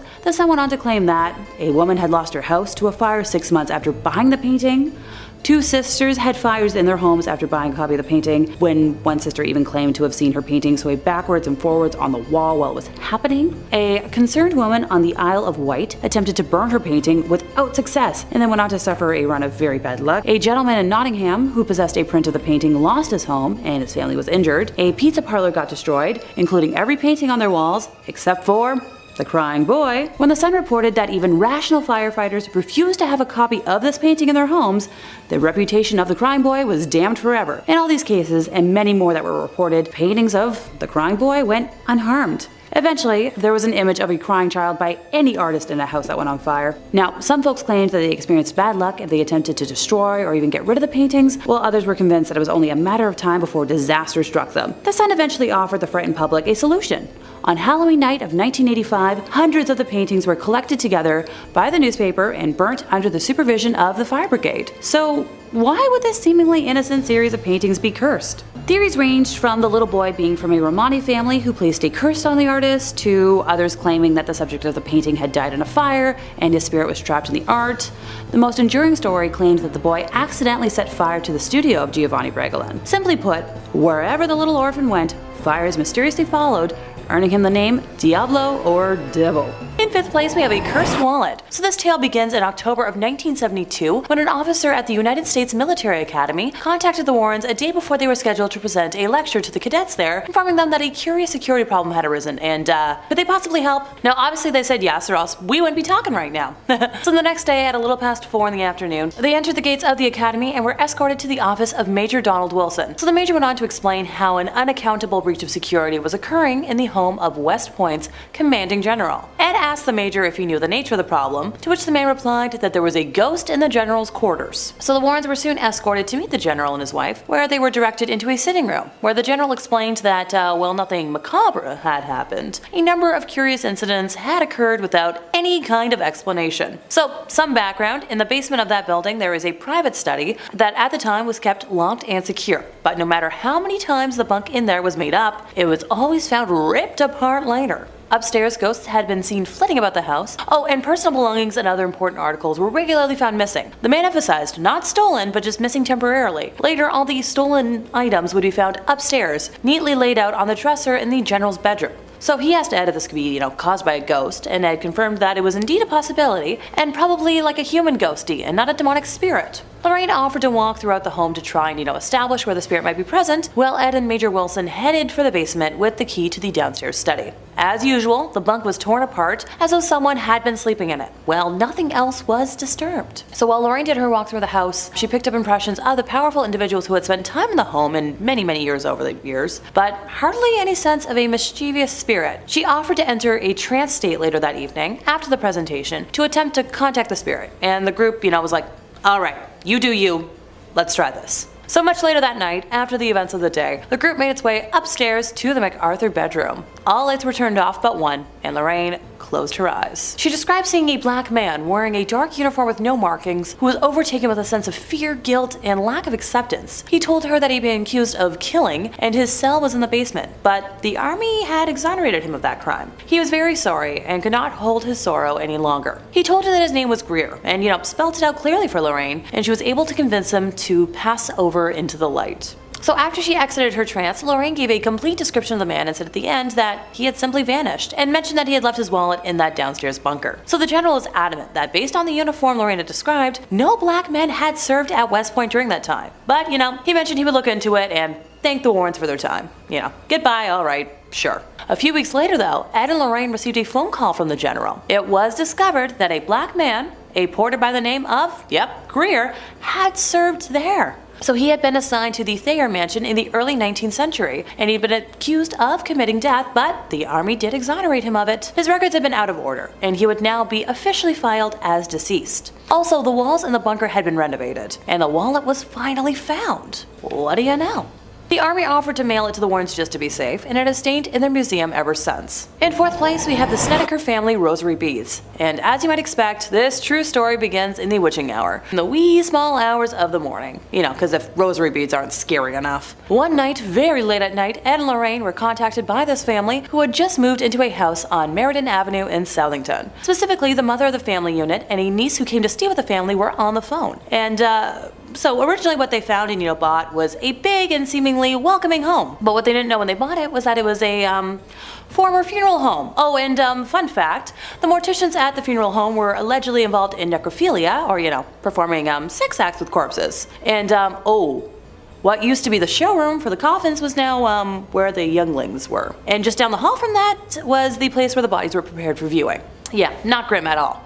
So the boys were the first to start talking about things they had seen and experienced, saying they were absolutely terrified, and the parents, chastised them at first for it, but the boys were so scared they started sleeping on the floor in the living room. Among the sounds they would hear were the sound of chains pulling the coffins upstairs, and there were no more coffins in the house. So the woman who called the Warrens were terrified, with the niece in a small bedroom in the back of the house, and the covers on her bed were levitating around her like there was a fan blowing them around. Lorraine said while the mother was on the phone with her, even more bizarre events started happening. So remember those rosary beads? Yeah, she had them in her hand, and while she was speaking, the beads were actually being pulled apart and falling to the floor. Lorraine and Ed went over the next morning with the family's parish priest, and a blessing of the house seemed to do absolutely nothing to calm things down. And that's when the Warrens decided to call the bishop's office. So the church eventually sent an exorcist, which seemed to sort of do the trick, but not before one last hurrah from whatever the heck was believed to be haunting the house, because demons don't like to give up without a fight. There was this huge tree in front of the house, and half the tree, with no wind, broke off and fell on the property. The family moved the heck out of Dodge a short time later, and Ed and Lorraine kept the rosary beads that had been pulled apart, because if a demonic spirit can touch a Catholic relic, that means it's been infested with something absolutely awful, and they didn't want to risk the beads spreading throughout the world and causing even more damage.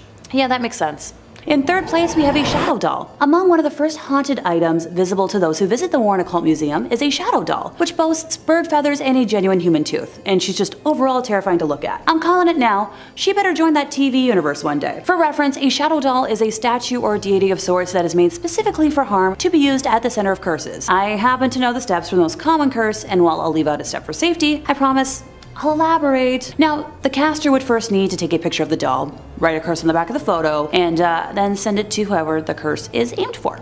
Hopefully you've got their mailing address. The person who receives the picture with the curse will sadly invite that curse into their lives. Almost forgot. The doll is also going to appear in that person's dreams, so enjoy your nightmares, folks. While not too much is known about the origins of this specific doll, it was initially purchased in a secondhand store under the assumption that it was simply, an antique. I've got a couple of old dolls myself, and I'm shuddering to think about what they would do if activated by any kind of curse. Some of them talk enough already. In second place, we have black magic mask, which is a concept in theosophy, mysticism, and the paranormal, of a materialized thought form, typically in human form such as an imaginary friend or being that is created through spiritual practice and intense concentration. In simpler English, the masks act as a representation of the practice, which is a form of mysticism that involves creating sentient and autonomous beings separate from oneself. The concept of tulpas and their creation, including the word tulpa, come from a closed Tibetan Buddhist practice, with tulpa being a Tibetan word for a creature of the mind. Tulpas did not become part of Western paranormal lore until around the 1970s, and those who practice have been cited as wearing masks similar to Halloween ones in order to take on the appearance of whatever the mask looks like. If anyone is curious about modern practices and appropriations of tulpamancers, the interweb origins can be traced back to 4chan message boards in 2009, and I'm not going to elaborate on just how awful that sentence was to utter.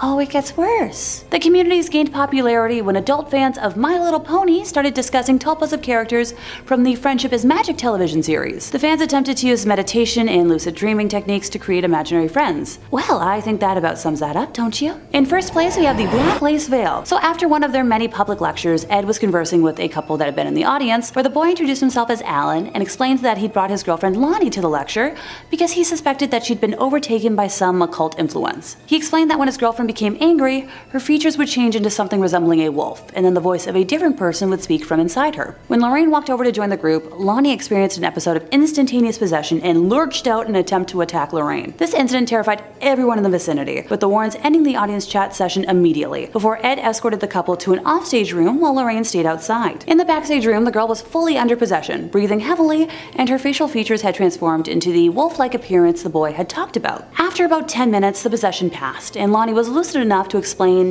dealing with memory loss, along with losing hours and days of her life over the last 3 months, which is a symptom common in possession. She went on to share that originally her now boyfriend, Alan, had refused all of her advances and bribery attempts at becoming hers, and she had resorted to visiting a store prominent in selling tools to help with witchcraft, purchasing there a book on the black arts, and later that night performing a ritual for acquiring lovers. This ritual involved, you guessed it, the black lace veil, on top of which she placed a crown of goat horns before renouncing God and her baptism, along with swearing allegiance to Satan, finishing the ritual by washing down the vow with a cup of animal scarlet elixir. About a month after Lonnie performed the ritual, Alan began paying her the attention she craved, making her entitled world perfect. What she hadn't counted on, however, was that she was now in debt to the demonic, having given them permission to enter her life. Ed knew immediately that Lonnie would have to undergo an exorcism as soon as possible, and made contact with a priest the next morning, who was able to come assist with the procedure. Upon arrival, the priest insisted on testing the spirit, so he instructed Lonnie to close her eyes and slowly count to 20, while his assistant stood behind her and placed a cross around 6 inches behind her head. The entity possessing the girl suddenly went wild, screaming, "Take it away, it burns!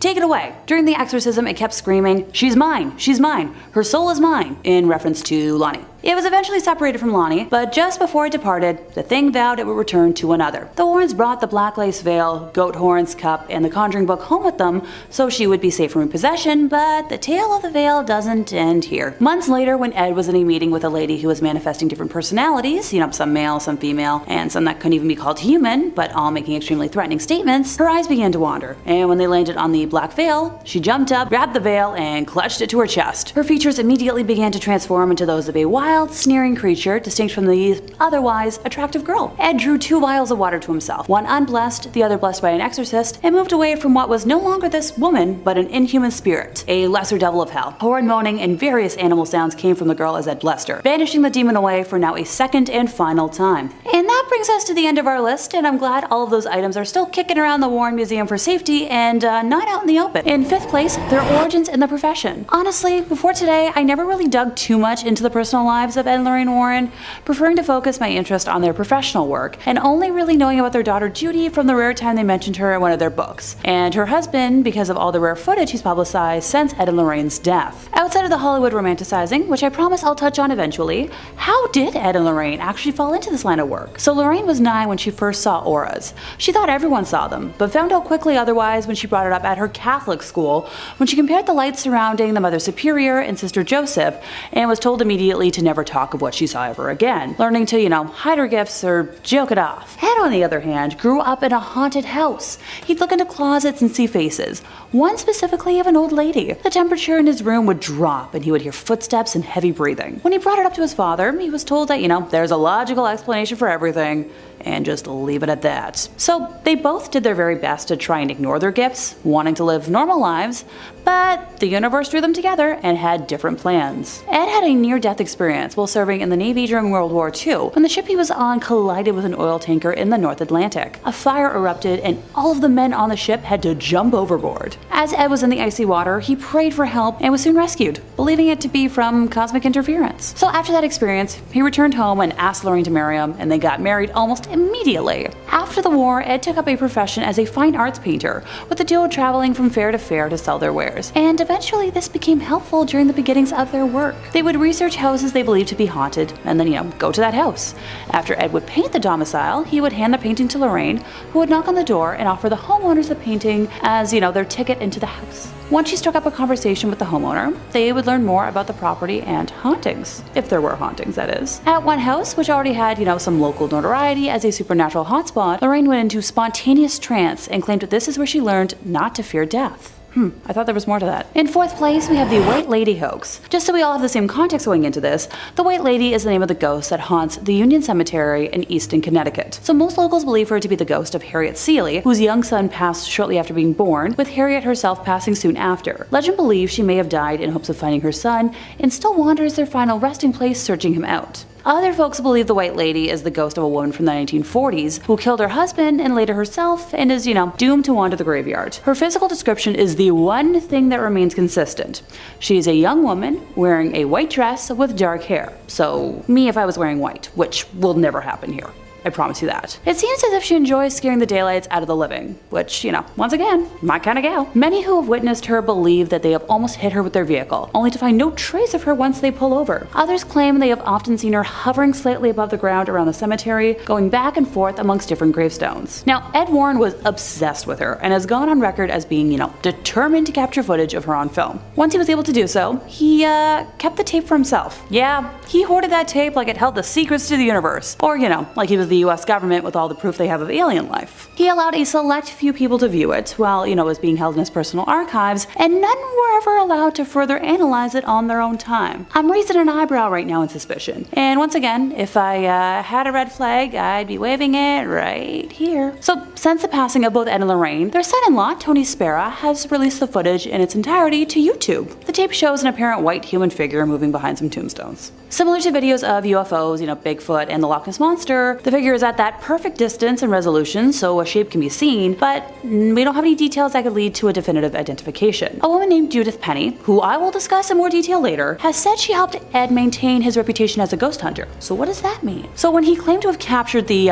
White Lady on tape in the summer of 1990, after camping out in the graveyard for a week, allegedly, Judith was the mystical being spotted on tape, masking herself with a white sheet. Moving on to our third place, we have the Conjuring mirror. Unlike the last artifact on our list, this has nothing to do with the Hollywood franchise. Originally belonging to a 45-year-old New Jersey man named Oliver Birnbaum, it was used to practice a medieval ritual known as speculum, or mirror magic. He performed a lengthy incantation ritual known as a conjuring formula, inviting the spirit world to assist him in manipulating the future. In the beginning, Oliver saw very little in the mirror, other than the movement of blurred forms or quick little incidents that meant nothing to him. But the more he concentrated his attention into the mirror, the more control Oliver gained, and ergo, the more he could see. After performing this ritual obsessively for many months, he got to the point where all he had to do was state what he wanted to see and the desired image would appear, eventually being able to tune into the future whenever he wanted. He gained the ability to project people he didn't like into the mirror, singling them out for punishment or revenge. The unknowing victim would be shown in a future situation, and Oliver would will misfortune to that person, being able to see his justice occur in the mirror just the way he planned it. And while this sounds like a fun projection of one's imagination, these malicious acts would actually be carried out by inhuman spirits. In order to make a victim fall down the stairs, a spirit would either momentarily disorient the person, apport some grease on a step, or go so far as to give the victim a psychokinetic push. Eventually, Oliver neglected the part of the ritual where he had to give homage to Satan, and as a result, the evil he proposed for others began to occur to him, along with the spirits that he turned loose on his enemies now infesting his own home instead. After about a week of torture, this man was so terrified that he called a prominent Catholic official and begged him to send a demonologist to his house. When the Warrens arrived at the address, they met a man frightened out of his wits, and rightfully so. Doors were opening and closing by themselves. Every minute something would crash and break or bounce off a wall and smash. Ed was able to reverse the ritual ritual originally enacted by Oliver and blessed the house, stopping the disturbance. As the Warrens were about to depart, Oliver insisted that they take the mirror with them, and the 5-foot-tall antique now lives in their museum. In second place, we have the black lace veil. Now, while I obviously love the idea of a cute gothy aesthetic, this is anything but. After one of their public lectures, Ed was conversing with a couple that had been in the audience, where the boy introduced himself as Alan and explained that he'd brought his girlfriend Lonnie to the lecture because he suspected that she'd been overtaken by some occult influence. He explained that when his girlfriend became angry, her features would change into something resembling a wolf, and then the voice of a different person would speak from inside of her. When Lorraine walked over to join the group, Lonnie experienced an episode of instantaneous possession and lurched out in an attempt to attack Lorraine. This incident terrified everyone in the vicinity, with the Warrens ending the audience chat session immediately, before Ed escorted the couple to an offstage room, but Lorraine stayed outside. In the backstage room, the girl was fully under possession, breathing heavily, and her facial features had transformed into the wolf-like appearance the boy had talked about. After about 10 minutes, the possession passed, and Lonnie was lucid enough to explain dealing with memory loss, along with losing hours and days of her life over the last 3 months, a symptom that is common in possession. She went on to share her background. She was a girl wealthy enough to buy whatever she wanted, but money can't always buy love. Originally, her now boyfriend Alan had refused all of her advances and bribery attempts at becoming hers, and she had resorted to visiting a store prominent in selling tools to help with witchcraft, purchasing there a book on the black arts, and later that night performing a ritual for acquiring lovers. This ritual involved, you guessed it, the black lace veil, on top of which she placed a crown of goat horns before renouncing God and her baptism, along with swearing allegiance to Satan, finishing the ritual by washing down the vow with a cup of animal life force. You know,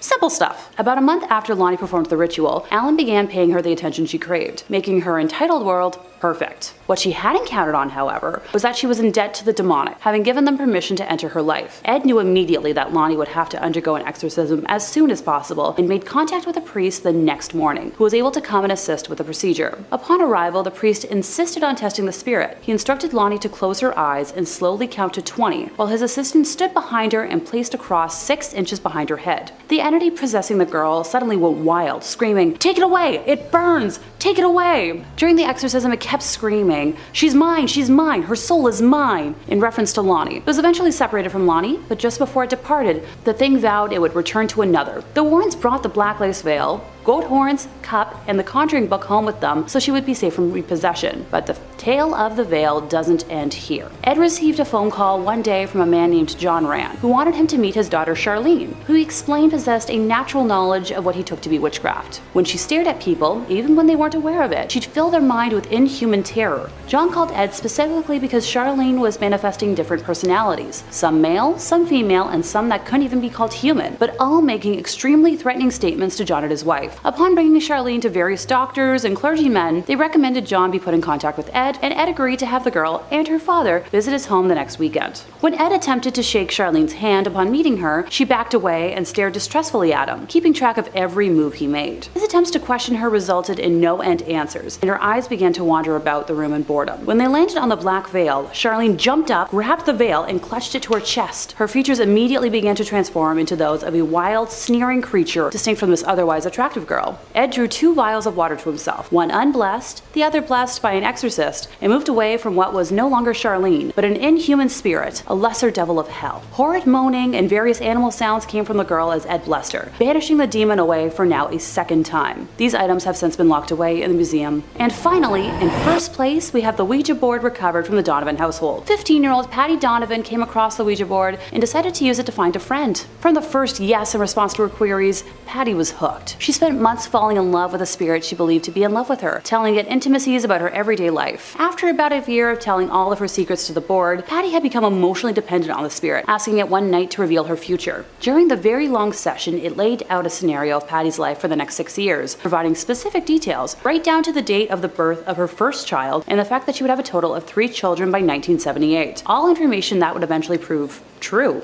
Being as dependent as she was, on the evening of March 2nd, Patty now pleaded for the spirit to manifest. The next morning, Theodore Donovan found the spark plug wires pulled out of his car, the rubber hoses unfastened, and the fan belt cut out when he was attempting to start his vehicle. Not much later, Patty attempted to start her car. It was discovered later that the internal engine had been completely disassembled. That week, other incidents of apparent vandalism occurred around the Donovan house. Foundation shrubs were yanked out of the ground, roots and all. On the roof, a 6-foot cast iron pipe, which held electrical wires was found bent at a 90-degree angle. On Friday, March 8th, Ted marked one flat on the kitchen calendar. No sooner did Patty get her car back from the shop than one of her other tires lost air. The next day, Saturday, her father made the same entry on the calendar, although this time it seems the tire had been cut with a knife. In the meantime, Patty could no longer raise her invisible boyfriend on the Ouija board. Night after night, she tried to communicate, but the planchette would simply slide over to goodbye. She had no idea that her ethereal beau had actually manifested in the form of a supernatural vandal.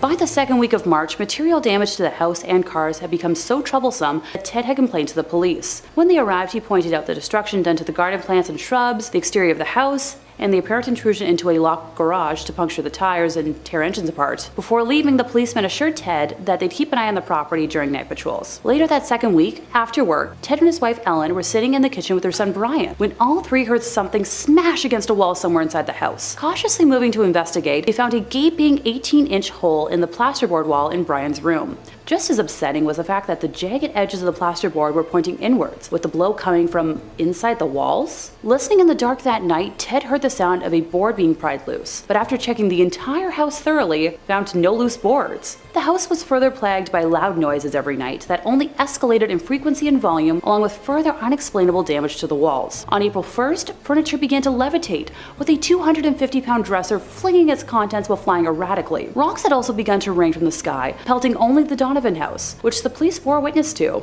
Ted eventually broke down at work and explained the horror of his to his supervisor, who urged him to reach out to the Warrens. Ted instead tried moving his family into a hotel at first, and the spirits followed the family there, destroying the room and making so much noise that the family was thrown out of the hotel and forced to return home. Finally contacting Ed and Lorraine, they arrived in Maine as quickly as they were able to, finding the home in complete disarray. Lorraine said nothing, although at the time she sensed in the home the presence of entities so numerous and threatening that she had to fight with herself to keep from going back outside. After a lengthy tour of the house, Ed and Lorraine conducted an interview with the entire family, where Patty's history with the Ouija board was revealed. The Warrens then contacted the Catholic Church to begin the process for an exorcism to be granted, which sadly took a month. The family experienced many more unexplainable horrors during that time. Oh, let me know in the comments if you'd like me to go through their entire story in another video. After the exorcism took place on May 2nd, the family was finally free of the demonic torment, but left with over $5,000 in damages to their home, which would be over $30,000 in today's money. And now that I'm wishing I looked for my old cross necklace in my jewelry box this morning, that's the end of our list. Honestly, with all of the artifacts the Warrens have collected over the years and the details they've shared with the public, it was a struggle to narrow it down for today. Number 5. The Book of the Sacred Magic of Abramelin the Mage. The Book of Abramelin, or more formally, the Book of the Sacred Magic of Abramelin the Mage, is an old Jewish magic text that is thought to date back at some point in the 14th or 15th century. Now, it wasn't the initial publication of this book that gave it its notoriety. Instead, it was when it was 19th and 20th century magicians who were in the Hermetic Order of the Golden Dawn, which is a British secret society dedicated to the practice, research, and upholding of old occult magic ways. But hush hush, you didn't hear that from me. One of the founders of the Golden Dawn, S.L.M. Mathers, created the first ever English translation of the book in the 1890s, drawing from a previously established 17th century French translation. Now, Mathers' translation quickly became the definite magic text of the 19th century, eventually helping inspire Aleister Crowley to inspire his system of magic, the legendary occultist and fixture of one of the best Ozzy Osbourne songs ever. That solo still goes, man. Now, there's all kinds of spells and magic inside this text. Some real highlights include spells on how to conjure somebody and turn them into a donkey, how to summon a monkey to do your bidding, that sounds great, and how to bring forth spirits to fetch you goods. The big key point in this text, however, is an epic, multi-month spanning ritual that, if performed correctly, will allow the sorcerer to commune with their own guardian angel. The book theorizes that everyone has a guardian angel and that they are another part of their essence, a spiritual other half of yourself. The ritual involves, I don't know how to say this politely. You have to, well, they say you have to get blissfully intimate with your other half. Once the honeymoon period is over, the caster then has to summon up and conquer unredeemed spirits of the infernal regions of hell to conquer them. And then they'll be able to master the spirit domain. That sounds like a lot of irredeemed spirits. I hope my angel might help out a little bit with that. This all sounds very complicated, so all things considered, maybe it's for the best that this one's locked away. Seems like heavy reading, not before bedtime. And if you're looking for more true tales of terror, fake frightening fribs, cursed relics, ancient evils, aliens, cryptids, conspiracies, ghouls, goblins, and pretty much everything spooky you can think of, Top 5 Scary is the place to be. Stay subscribed, but way more importantly, stay scared. Okay, let's keep going. Whole lot more video to get through. Number 4, Book of Soiga. The Book of Soiga, also known by a more complicated name, the Alderia Siva Soiga Vocor, is an occult text that hails back from the 15th century. I'm pretty sure just saying that name out loud in front of the camera, I probably caused a curse on the office, so I'm sorry about that. This text would have been lost to time, just another forgotten cursed manuscript, if it weren't for the obsessive efforts of John Dee, a 16th century polymath who had his hands in just about every field of study. Polymath is a fancy word for a guy who studies just about everything, and Dee practiced chemistry, physics, astronomy, and also the occult. You know, there's always more to learn, right? Mr. D was particularly interested in contacting angels to learn the secrets of the universe. And this book contains a litany of recipes for magic spells and all sorts of writings on demonology and astrology, but most importantly, and what caught Mr. D's attention, is that the book is said to include the names and genealogies of all of heaven's angels. Dee believed that the book contained an ancient divine message written in a language spoken to by Adam, the true unspoiled word of God. That's a pretty big statement. Now, much like the Voyic Manuscript, which I'll mention a little later in the video, so put a pin in that for now, it had 36 cryptic tables that remained undeciphered for centuries. Dee attempted at one point to crack the code with the help of a mystic who convinced Dee that he could channel the angels for him. Dee allegedly was so desperate to unlock the contents of this book that when his mystic told him it was part of the ritual that he be allowed a night with John Dee's wife, he agreed. That's the oldest trick in the book, man. The old "I'll let you talk to angels if I can go out with your wife" gamble. Ugh, can't believe you fell for it. Dee's wife would end up birthing a son, Theodore Dee, the fatherhood of which was disputed, to say the least. John Dee was never able to crack the code in his lifetime and decipher the Book of Soiga, and perhaps for the best, as it was said he was warned that man was never meant to uncover those secrets, and that knowledge would end his life. The book is now said to reside in the British Library, although digital copies are available. Read it at your own risk, and if somebody says they can translate it for you, just make sure you really read everything on the fine print in the contract before you sign that, okay? Just looking out for you. Number 3, Driveway Alien. Ed and Lorraine Warren got involved in all sorts of things. It's said that they've tussled with vampires, with werewolves. Now, we don't have it on 100% authority that they ever encountered aliens, but they definitely could have. They researched everything. So let's take a look at this weird video of what looks to be a visitor from another world touching down on the driveway. You wouldn't expect aliens to make first contact in Colorado, but hey, here we are. In this video, we can see a really scrawny little creature walking up and down Vivian Gomez's driveway. The creature had people talking because, well, take a look at it. Just what is it? It almost looks like it's got giant ears flopping around when it moves, and I'm not gonna lie to you, it reminds me a lot of Dobby from Harry Potter, so maybe he just got a sock and he's just celebrating his happiness and he's excited to be free. The woman whose driveway caught the security footage, one Vivian Gomez, had this to offer when she posted it on Facebook. So I woke up on Sunday morning and saw this on my camera, and I'm trying to figure out what the heck. First, I saw the shadow walking from my front door, then I saw this thing. Has anyone else seen this on their cameras? The other 2 cameras didn't pick it up for some reason. Sadly, her security camera only films for about 10 seconds or so, so this is the only footage that she was able to capture of this mysterious driveway creature. Gomez clarified for everyone that whatever it was wasn't her son. Okay, we weren't thinking that, but now we're definitely not thinking that, because she doesn't let him out by himself that late, although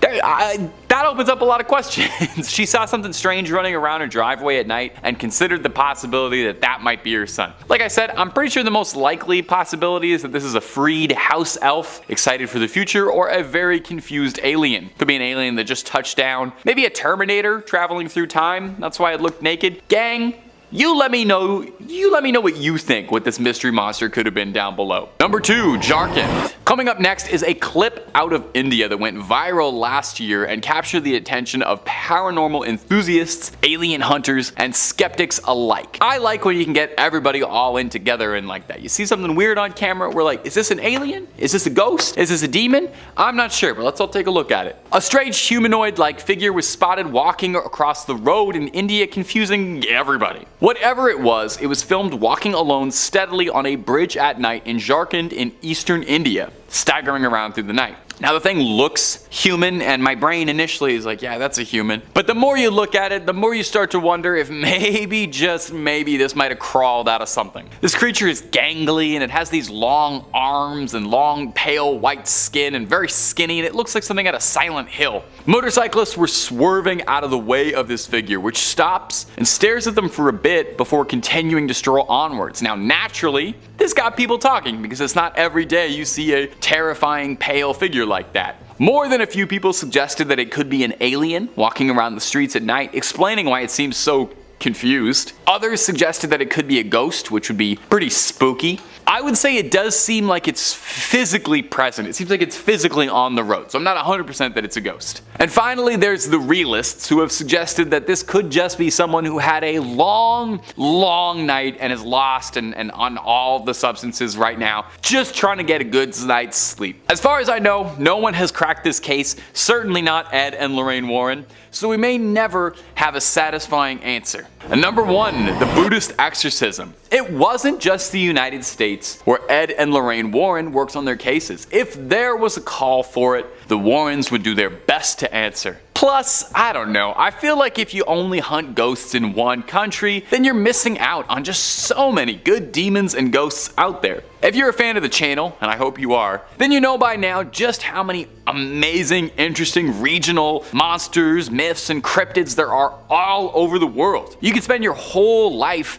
battling demons, but have you ever gone toe to toe with an Oni or a yokai, something like that? Well, maybe that's why the Warrens decided to take a trip out to Japan in the early 2000s. Maybe they wanted a vacation and a change of pace, or maybe they were looking to challenge themselves. They set out to Japan to investigate these allegedly haunted tunnels, where a number of people were reported to have died in. Ed was a World War II Navy veteran and had spent a lot of time around Japan and was fascinated in their culture and the things that he had seen while stationed there. Of course, hardly a vacation, because while they were there, they were asked to participate in a Buddhist exorcism of a young woman named Teresa who'd become the unwilling host to a litany of demons. They were aided by a group of Buddhists during the exorcism, which is probably a change of pace from their usual ordained Catholic ministers. In the clip, we can hear Lorraine doing her level best to try and cast the evil out of the young girl's body. The clip is a bit hard to watch, and that's coming from someone who watches ghost videos literally every single day of his life. You're watching someone writhe around screaming in what looks like agony.